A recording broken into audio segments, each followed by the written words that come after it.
महाराष्ट्रामध्ये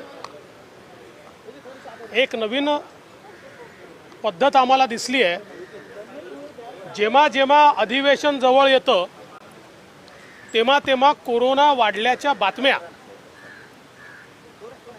किंवा त्या प्रकारची भूमिका ही राज्य सरकारच्या वतीनं मांडली जाते आणि अधिवेशन टाळण्याचा प्रयत्न केला जातो। कोरोनाचा आजार गंभीर आहे, त्याबाबत सर्व प्रकारच्या केअर घेतली पाहिजे याबद्दल आमचंही दुमत नाही, आम्ही सरकारला त्यात मदतच करतोय।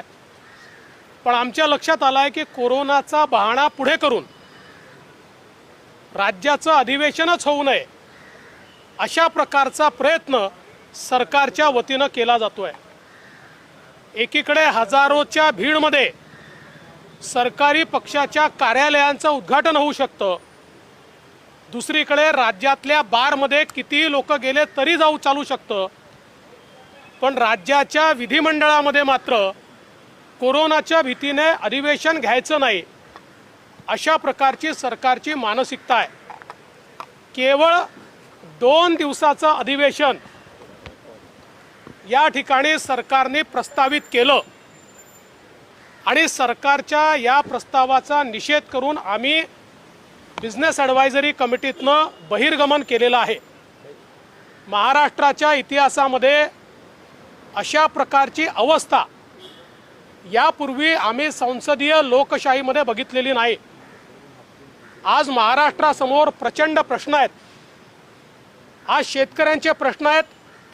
मराठवाड्यात, उत्तर महाराष्ट्रात, पश्चिम विदर्भात विमा मिळालेला नाही, धान उत्पादक शेतकऱ्याला बोनस मिळालेला नाही, केळी उत्पादक शेतकरी उद्ध्वस्त झालेला आहे, कोकणातला शेतकरी हा पूर्णपणे अडचणीत आलेला आहे।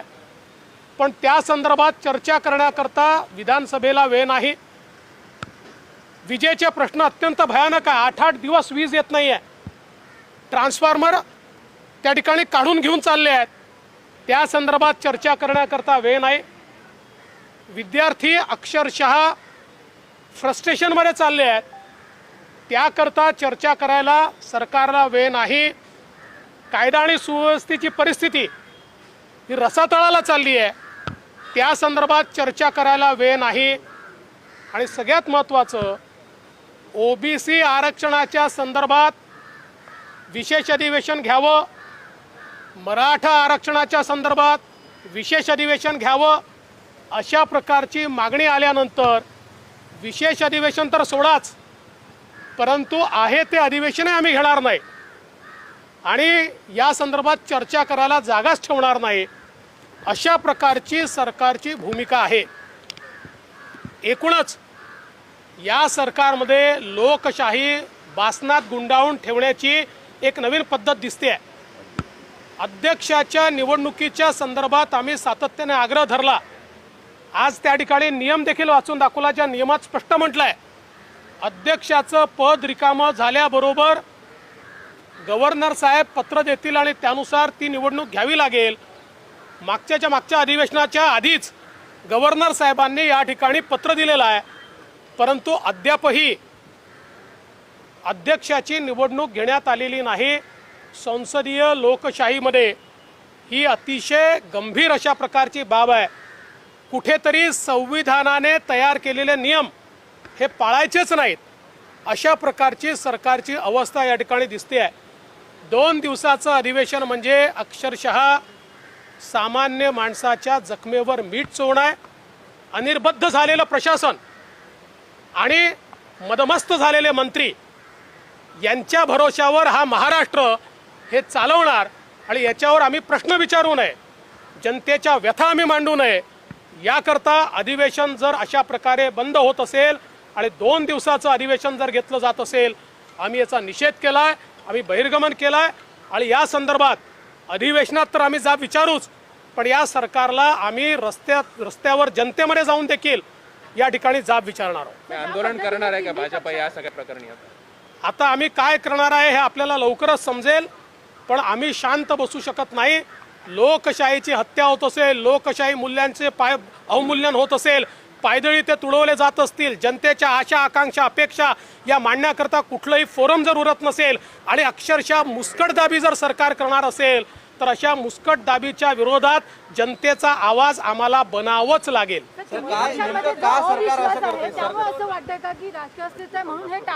नाही, ते तीन पक्षामध्ये विसंवाद आहे, तीन पक्षामध्ये एकमेकाबद्दल विश्वास नाही, हे तर सगळं स्पष्टच आहे. पण तुमच्या तीन पक्षांच्या भानगडीत जनतेला का खड्ड्यात टाकता? हे जनतेला खड्ड्यात टाकण्यासारखं आहे.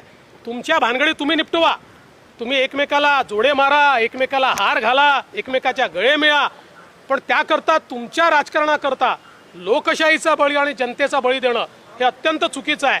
आणि या ठिकाणी या सरकारच्या नाकर्तेपणामुळे ओबीसींचं आरक्षण गेलं, या सरकारच्या नाकर्तेपणामुळे सर्वोच्च न्यायालयामध्ये आपल्याला मराठा आरक्षणात हार स्वीकारावी लागली.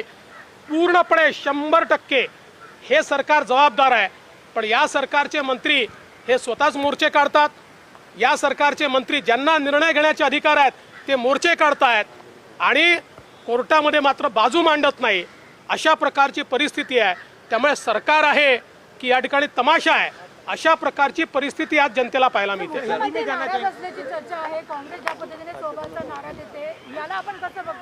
बघा, मी एक गोष्ट तुम्हाला सांगतो, मुख्यमंत्री नाराज आहेत की नाही मला माहिती नाही, उपमुख्यमंत्री नाराज आहे की नाही मला माहीत नाही, पण महाराष्ट्रातली जनता यांच्यावर नाराज आहे.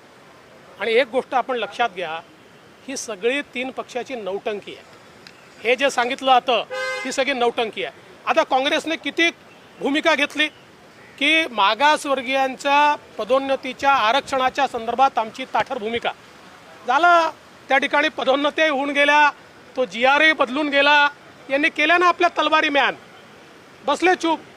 कारण शेवटी सत्तेचा मलिदा खायचा आहे. त्यामुळे हे किती भांडत असले तरी सत्तेचा मलिदा खाण्याकरता हे सगळे एकत्रित आहेत. हे केवळ दाखवण्याकरता भांडतात, ही दाखवण्याची नौटंकी आहे. हे केवळ लोकांपुढे जे मुख्य इश्यूज आहेत त्यापासून लोकांचं लक्ष डायव्हर्ट झालं पाहिजे याकरता डायव्हर्शनरी टॅक्टिक्स आहेत, याशिवाय काही नाही. सत्तेचा मलिदा खाण्याकरता हे सगळे एकत्रित आहेत. आणि काँग्रेस किंवा राष्ट्रवादी काँग्रेस किंवा शिवसेना जे जे काही या ठिकाणी भूमिका मांडते आहे त्या काही भूमिका असल्या तरी आतून हे सगळे एक आहे. प्रताप सरनाईकांनी जे पत्र लिहिलं आहे त्या पत्राबद्दल तुमची काय भूमिका आहे? आमची भूमिका मी मांडलेली आहे. तो त्यांचा अंतर्गत प्रश्न आहे, तो त्यांनी आणि त्यांच्या पक्षप्रमुखांनी बघावा आणि त्याच्यावर जे काही त्यांच्या भावना असतील त्यांनी तो निर्णय करावा. आमची त्याच्या संदर्भात कुठलीही भूमिका नाही. सर, हिंदी में जाना चाहते सर, आज आपने क्यों बहिष्कार किया सर? शिवसेनेला प्रस्ताव दिला तर वारंवार चर्चा केली जाते की भाजप शिवसेना. ही चर्चा तुम्हीच करता. ही चर्चा दोन पक्षांमध्येही नाही, ही चर्चा नेत्यांमध्येही नाही, ही चर्चा फक्त माध्यमांमध्ये आहे. सर, हिंदी में मला यायचं नाही म्हणजे सत्तेत येण्यासाठी तुम्ही प्रयत्न सोडले आहेत असं म्हणायचं, चर्चा नाही तर असं आहे की सत्तेमध्ये येण्याकरता आम्ही कधी प्रयत्नच केला नाही. आम्ही जनतेला उत्तरदायी आहोत. पण मी पुन्हा एकदा सांगतो, वारंवार सांगितलं पण तुम्ही विसरता म्हणून तुम्हाला सांगतो की देशाच्या लोकशाहीमध्ये आणि देशाच्या लोकशाहीच्या 72-73 वर्षाच्या इतिहासामध्ये असली सरकार कधीच चालत नाहीत. आम्ही सरकार पाडण्याचा प्रयत्न करणार नाही, पण सरकार आपल्या बोजामुळे निश्चित पडेल, ते ज्या दिवशी पडेल त्या दिवशी आम्ही अल्टरनेट देऊ. त्यामुळे सत्तेत यायचं नाही यायचं हे महत्त्वाचं नाही आहे. जनतेला आम्ही उत्तरदायी आहोत. जनतेचे प्रश्न मांडणं हे आमचं महत्त्वाचं काम आहे. आणि जे जनविरोधी सरकार आहे त्या सरकारला वठणीवर आणण्याचं काम विरोधी पक्ष म्हणून आम्ही करणार आहोत. सर, हिंदी में जाना चाहिए, आज आपने क्यों बहिष्कार किया? देखिए, सरकार जब भी विधानसभा का सत्र आता है तो कोरोना की बात आगे करते हुए उस सत्र को कम करने की कोशिश करती है, उस सत्र से भागने की कोशिश करती है. आज भी सरकार की ओर से केवल 2 दिन के सत्र का प्रस्ताव रखा गया. महाराष्ट्र में सत्तारूढ़ पार्टियां जो है उन पार्टियों के कार्यालय के उद्घाटन में हजारों लोगों की भीड़ आती है तो भी चलता है. वो आंदोलन करते हजारों लोग आते तो भी चलता है. उनके अध्यक्ष पदग्रहण करते तो बड़े बड़े मोर्चे निकलते वो भी चलता है. उनके जन्मदिनों पर बड़ी बड़ी भीड़ जमा होती है तो भी चलता है. लेकिन विधानसभा का सत्र जब आता है तो कोरोना है इसलिए हम सत्र कर नहीं सकते, ऐसा यहाँ कहा जाता है. आज किसानों के प्रश्न है, आज आरक्षण का प्रश्न है, आज विद्यार्थियों के प्रश्न है, आज बिजली का प्रश्न है, आज सामान्य आदमी के प्रश्नों पर एक प्रकार से मदमस्त इस प्रकार की सरकार के मंत्री हमको दिखाई पड़ते हैं, सत्ता के मद में चूर इस प्रकार के सरकार के मंत्री दिखाई पड़ते हैं, सोया हुआ प्रशासन दिखाई पड़ता है।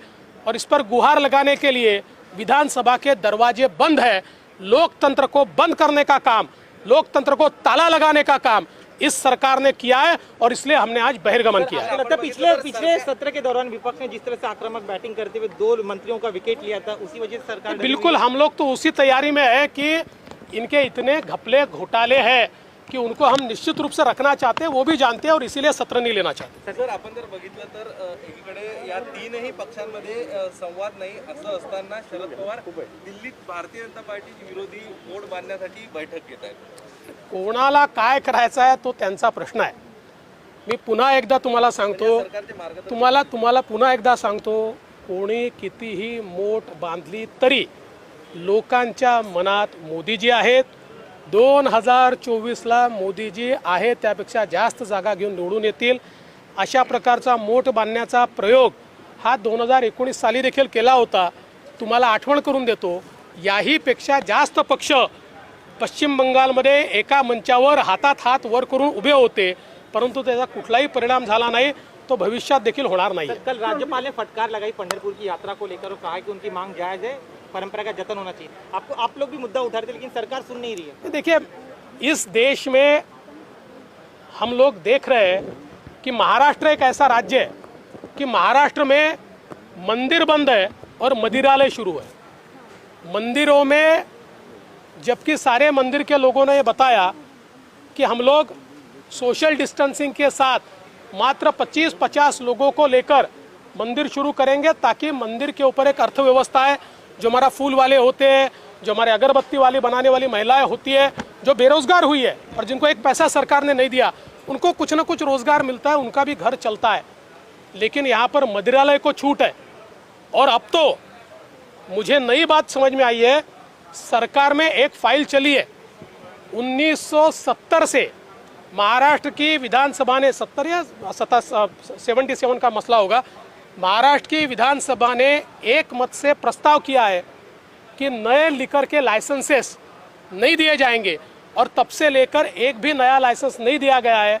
मेरी पुख्ता जानकारी है, अभी हमारे फाइनेंस विभाग में प्रस्ताव पहुंच चुका है और एयरपोर्ट पे नए लाइसेंसेस, मेट्रो स्टेशंस पे नए लाइसेंसेस और जो लाइसेंस है उसको एनहांसमेंट के नाम पर नए लाइसेंसेस, ऐसे नए मदिरा के लाइसेंसेस देने का, यानी जो 40 साल से इस महाराष्ट्र में बंद था उसको शुरू करने का काम ये सरकार कर रही है। सर मराठीमध्ये लायसन बद्दल मराठी लिकर लायसन बद्दल महाराष्ट्राच्या परिस्थिती अशी आहे, महाराष्ट्रात मंदिरं बंद आहेत पण मदिरालय सुरू आहेत। आणि मंदिरं सुरू करा हे आम्ही ज्यावेळेस म्हणालो होतो ते याकरता नाही, आमचा देव कुठेही आहे, आम्ही घरी देखील देवाला नमन करू शकतो, परंतु आज मंदिराच्या आधारावर फूलवाल्यांचं, अगरबत्ती बनवण्यावाल्यांचं, प्रसाद बनवण्यावाल्यांची अर्थव्यवस्था आहे। आज सगळे महिला बचत गट अगरबत्ती बनवणारे शांत बसल्यात, चुप बसल्यात, रोजगारहीन आहेत। पण सरकारने मदिरालयाला अधिक प्रिफरन्स त्या ठिकाणी दिला। आणि त्याहीपेक्षा महत्त्वाचं, माझ्याकडे या ठिकाणी पूर्णपणे आत्ता इन्फॉर्मेशन आहे की महाराष्ट्राच्या अर्थ विभागात फाईल पोचलेली आहे।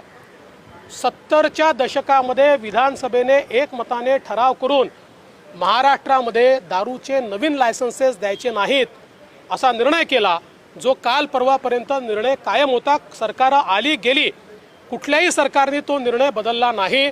मात्र आता नवीन लायसन्सेस द्यायचे, एअरपोर्टवर द्यायचे, मेट्रो स्टेशनवर द्यायचे किंवा रेल्वे स्टेशनवर द्यायचे, किंवा जे लायसन्सेस आहेत ते बायफर्केट करायचे, त्याला अधिकचे लायसन्सेस द्यायचे, अशा वेगवेगळ्या नावाखाली नवीन दारूचे लायसन्सेस देण्याचा घाट हे राज्य सरकार घालत आहे। याचा आम्ही विरोध करणार आहोत।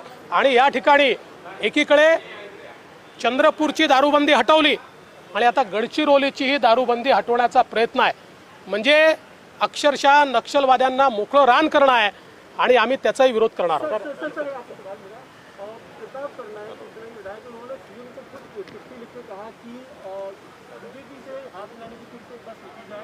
रिपोर्ट में भी छपी है कि दोनों पार्टियों में चर्चा शुरू है, क्या देखिए, सीधी बात यह है कि वो उनका अंतर्गत मामला है।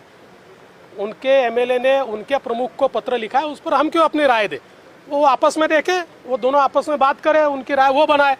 हमको इस राजनीति में पढ़ना नहीं है। बीजेपी का सीधा मानना है, हम लोग पूरी सक्षमता के साथ विपक्ष का रोल निभा रहे हैं।